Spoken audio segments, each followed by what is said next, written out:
최근 미국의 기록적인 한파로 인해서 80명이 넘는 사람들이 사망하는 사건이 발생했습니다. 기후 변화가 몸으로 느껴지는 순간인데요.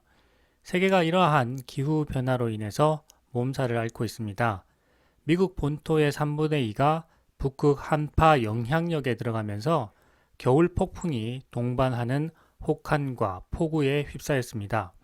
1월 20일 미국 국립기상청 NWS에 따르면 최근 80명이 넘는 이 목숨을 빼앗아간 겨울 폭풍과 혹독한 추위가 상당 기간 지속될 것이라고 예상했습니다. 특히 CBS 뉴스에 따르면 지난 한 주 동안 미국 본토에서 북극 한파로 사망한 사람의 수는 83명이나 되었다고 합니다. 동남부 테네시주에서는 악천후로 인해서 19명이 목숨을 잃었다고 하고요.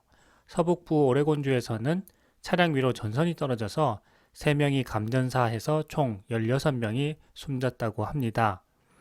일리노이, 펜실베니아, 미시시피, 워싱턴, 켄터키, 뉴욕, 뉴저지를 포함해서 최소 8개 주에서도 사망자가 보고되었다고 합니다. 그런데 앞으로가 더 걱정인데요. 계속해서 미국 전역의 3분의 2가 혹한과 폭설, 폭우로 인해서 위험한 상황이 예상된다고 합니다. 미국 국립기상청은 미국 중부에 새로운 찬 기단이 형성되면서 오하이오와 테네시 계곡의 기온이 평균보다 20도에서 30도가량 떨어질 것이라고 경고하기도 했습니다. 이런 가운데 강추위로 인해서 전기차 충전에도 문제가 생겼다고 합니다. 미국 시카고에서는 지난 1월 16일 오전에 테슬라 차문이 얼어붙어서 열리지 않는 경우가 있었다고 합니다. 차체에 내장된 트렁크 손잡이를 어렵게 눌러서 트렁크를 열고 차에 탄 뒤에 테슬라 슈퍼차저 충전소까지 5마일 약 8km를 이동했지만 이미 12개의 충전기가 모두 사용 중인 상태여서 몇 시간을 기다려야 했다고 합니다. 이러한 기상이변에 속하는 강추위라면 비단 테슬라만의 문제는 아닐 텐데요.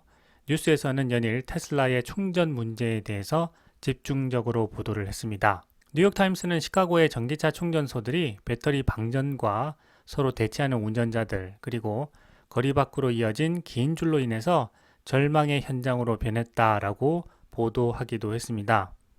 그런데 시카고 일대의 전날 체감 기온이 영하 34도까지 내려가서 전례 없는 혹한의 상황에 놓이게 되었던 것인데요.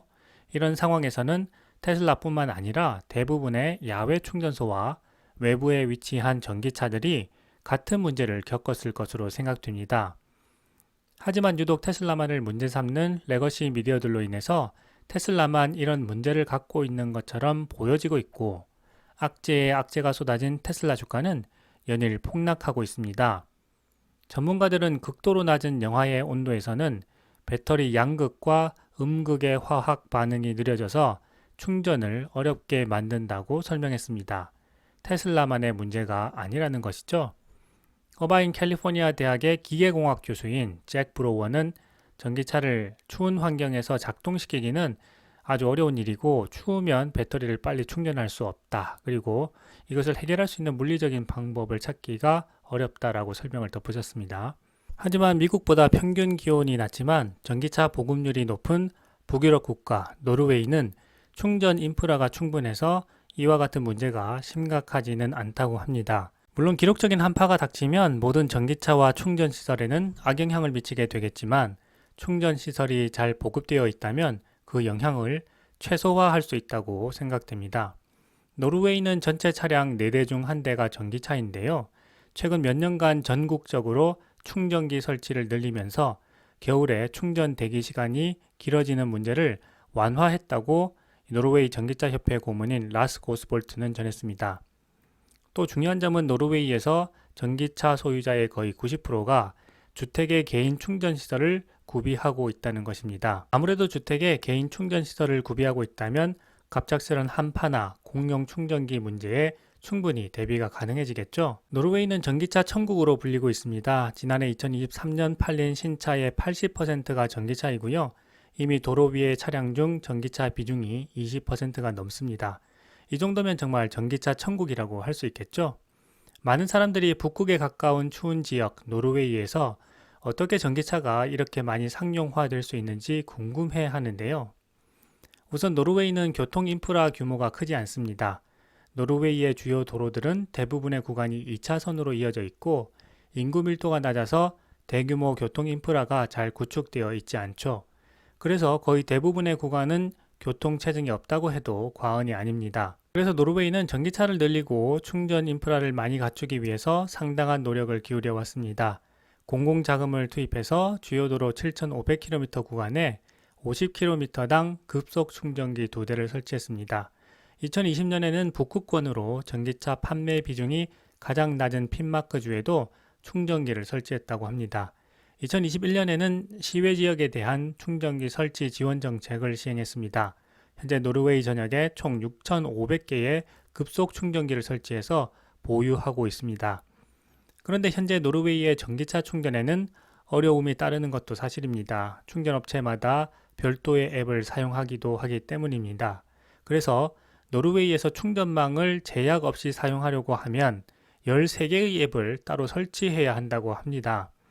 지도 등록 현황이 각 업체마다 다르기도 하고 차량 내비게이션에는 나오지 않지만 휴대전화 앱으로 검색하면 충전기가 표시되기도 합니다.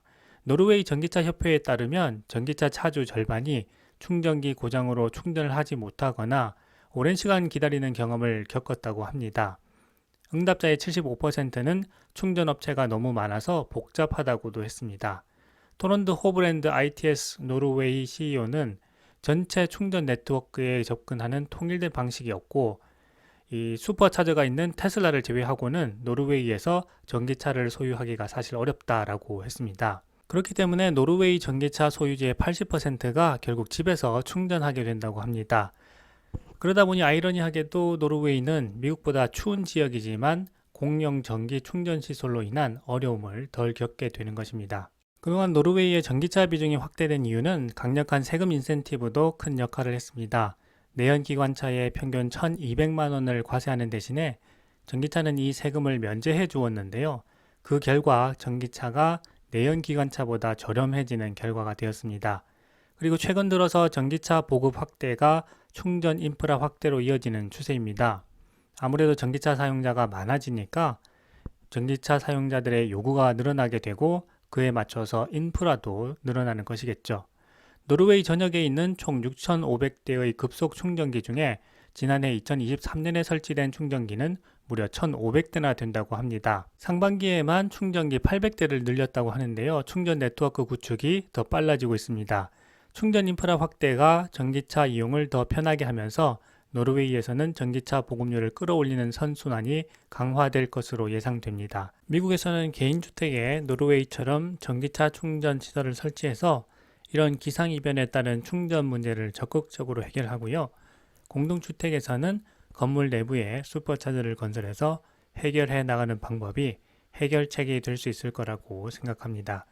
결국 이런 추이로 인해서 테슬라에 대한 비판을 높이고는 있지만 테슬라의 슈퍼차저를 더욱 확충하고 건물 내부에도 적극적으로 건설하는 방안을 마련하게 될 것으로 보입니다.